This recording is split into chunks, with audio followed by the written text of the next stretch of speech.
রক্তের সম্পর্কগুলাই যে আপন হয় তেমনটা না, রক্তের সম্পর্ক ছাড়াও দুনিয়াতে আপন মানুষ হয়। আমার মায়ের পেটে কোনো ভাই নাই, কিন্তু আমার একটা ভাই আছে। সেই ভাইয়ের কাছে মুখ ফুটে কোনো আবদার করলে তা পূরণ করতে দেরি হয় না। ভাইয়েরা ওইদিন বলতেছিলাম যে ভাইয়া আপনার ফোনটা অনেক সুন্দর, আপনার ফোনটা আমি রাইখা দিব। তখন ভাইয়া আমারে বলতেছে পুরান ফোন কেন রাখবি, পুরান ফোন নিয়ে শ্বশুর বাড়িতে যাবি, যে ভাই তোরে পুরান ফোন দিছে, এখন না তুই আমার ফোনটা আমাকে দে, আমি আমার এলাকায় যাই, দেন হচ্ছে আমি তোর জন্য একটা নতুন ফোন পাঠাবো। তখন আমি বলি না, আমার এই ফোনটাই ভালো লাগছে। ধুর, এই ফোনটা আমার কম দামি ছোট ফোন, এটা না, আমি তোর একটা সুন্দর ফোন পাঠাবো।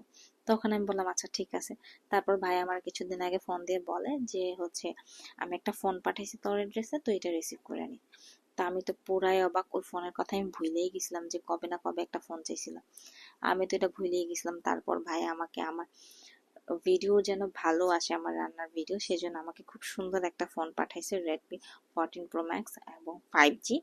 তারপর ভাইয়া বলতেছে যে এই ফোন দিয়ে তোর রান্নার ভিডিও গুলা করবি, দেখবি আরো সুন্দর আসবে, একটু কালারফুল আসবে। তখন আমি ভাবলাম ঠিক আছে, এখন থেকে আমার রান্নার ভিডিও যতগুলো আছে সবগুলো হচ্ছে আমি এই ফোন দিয়েই করব। কি বলেন আপনারা? এই ফোন যদি আপনারা কেউ ইউজ করে থাকেন, কমেন্টে কিন্তু জানাবেন।